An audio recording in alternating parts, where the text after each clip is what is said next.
Hey, so the terminal, that's the topic today for me. So bringing Flutter to the terminal, um, that's original special, I would say. So before starting to explain all of that, I want to talk a bit about myself. I'm Aloïs. I'm a French software developer. I work for ClickUp right now. I'm also a Google developer expert and an open source contributor. I have far many tool packages to maintain, so sorry for that. I know there are a lot of issues, but I try to keep up. Just a small notice, ClickUp is hiring Flutter experts, so if you're interested for joining ClickUp, don't hesitate to reach out to me. So why the terminal? Recently, I started to use more and more the terminal as my main tool. It's my main tool today when I work, because I've completely switched from Visual Studio Code to NeoVim. Yeah, I know everyone's going to Cursor right now, but I'm doing the opposite, going in the opposite direction with NeoVim. So if you don't know what is NeoVim, NeoVim is an IDE that you launch in your terminal. You can do all of what's possible in Visual Studio Code, but from the terminal itself. It's quite fun, actually. And there are lots of other tools that you can use in your terminal, and they have a fancy UI. We call them terminal UIs or TUIs. So complex UIs like that, which are fun. I found them fun, at least. This one, for example, is a Git tool. So instead of using a UI like GitHub UI, for example, you can use this kind of tool. And Tmux is the tool for managing the tabs and the processes and all of that. So I spend like 90% of my day into the terminal today.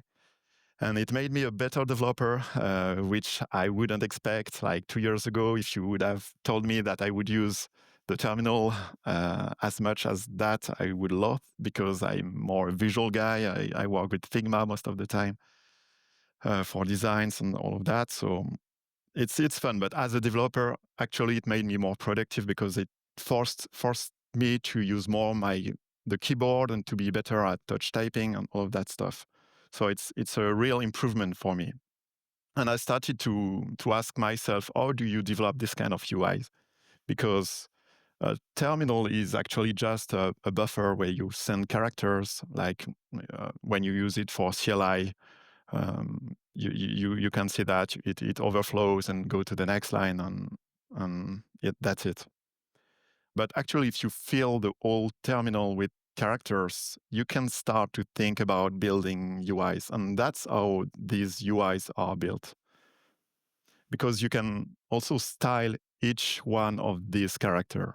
To style a character, you simply have to use a special escaping code that you place before your text, and it changes the current style. For example, if you put the escaping character and 1, it turns the text to bold. You can do the same thing for underlining the text or making it italic, for example. So you can start to play with all of that to create different things. And you can also use specific characters to mimic graphical user interfaces. For example, you can use the characters like the borders, and you can build boxes out of these borders. You can use the space to move the boxes on the screen as well. And if you repeat this and refresh it, you can actually do a really animated user interface like you would have with a graphical user interface, which is fun. Now the question is, I have the principle, you draw characters, but how do you build UIs? How do you create widgets and place them on this in this terminal? And if you are using Go, Rust, C++, Python, you have already really well-known frameworks to build these TUIs. You have Bubble Tea for Go, for example, which is really famous. You have Ratatouille for Rust, FTXUI for C++, and Textual for Python. But for that, there's no equivalent yet, and that was frustrating to me. But there's a small package which is named Dart Console, which helps you with all the escaping code and all the basic functions like getting the terminal size or the really basic changing the title. For example, you have functions to interact a bit with the terminal, but it's still really basic. You don't have the widgets to place them in a UI. That's why I tried to start experimenting with it, and I created a package which is named FTUI for that. It's available on GitHub, on my GitHub, if you want to check it out. It's still really experimental. It's moving really fast. I'm trying to rebuild it currently to add more Flutter stuff to it. But the whole idea is to use the exact same code that you would use with Flutter to render UIs in the terminal. So you use the exact same widgets, the text, the container, the columns, the rows, and everything. You simply put it in the context of FTUI, and it renders as character in a terminal. So obviously, this slide deck is built with FTUI, which is was a good test to see if it works well. And a few examples, for example, to build a text, you can see it's exactly the same as in Flutter. You can create text spans. You can put text styles with font styles. It's exactly the same syntax, but it renders in the terminal instead. Same for a decorated box, for example. You can put a color and it would paint the background to blue, and you can then put the text into black, so it renders well. Same for stacks. You can build a layout with stacks. You can create position widget and put them into a UI like this. So basically everything that's available in Flutter, my goal is to have an equivalent in the terminal. Sometimes it renders not that well in the terminal because it's not adapt.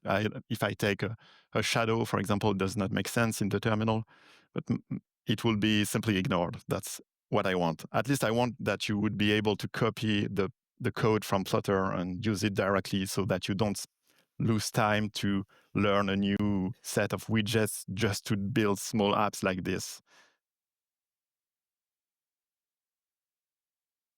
But all of that is just a fun project, a side project, actually. It's in active development, obviously, like I said, but it will never be a professional package I would develop. I don't expect any commitment from it. It's just built for fun and to me to discover new things. And actually, to build a simple thing like that, I had to dig dive into the internals of the Flutter framework to, for example, mimic the same layout algorithm that you find in the Flutter internal code to replicate it in the terminal. So you have to really understand well how Flutter works.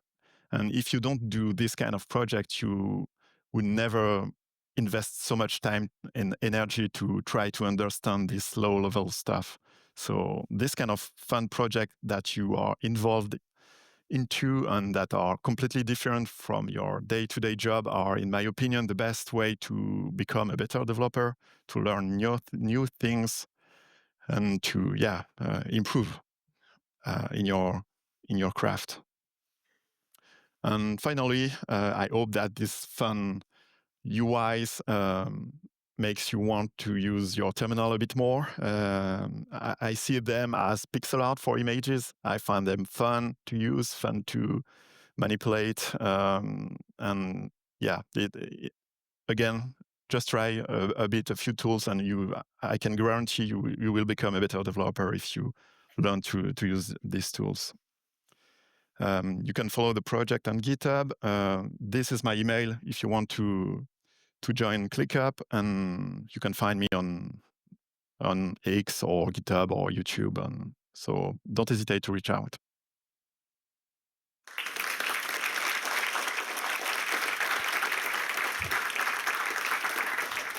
We have like 3 questions, and one of them is really top voted. So, how do you justify spending time on these kind of projects to your wife? Seriously. Yeah, I have a kid now, so I can relate. Yeah, it's difficult, but if you don't have the time, don't force yourself. You have to want to do it. But what you can do if you don't have time outside of your job is that you can propose to your company to work on different tools that could help to be more productive inside of your day-to-day job. And you can maybe experiment different things this way by proposing different things. Yeah, I mean, we all should go outside of the comfort zone and find some time. That's life. So, something to sacrifice. Exactly. Yeah. Do you support key inputs? These brought me conflicting memories about C and curses. Is curses? Maybe mouse cursors. Maybe it's mouse cursor. It's N, but probably mouse cursors. Yeah. Oh yeah, maybe. Actually, I was typing on the keyboard to switch between slides. So yeah, it supports key inputs. Cool. Yeah, that's short and cool. And then, what's the purpose of using terminal when you have all the already available IDEs?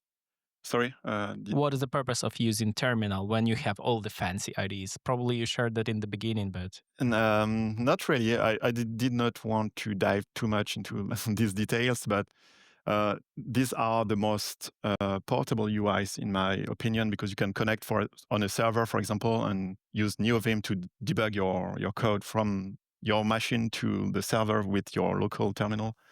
That's one way to use it, for example. And they are also extremely performant because it's just a matrix of characters instead of a matrix of pixels, or it's a lot lightweight compared to a graphical user interface.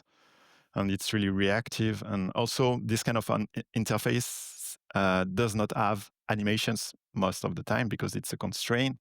And it's actually a great advantage, in my opinion, because when you want to be productive and you know really well your tool, you don't want to have an animation each time you do an action. You want to go straight to what you are expecting with the keyboard shortcut. So that's why I like it.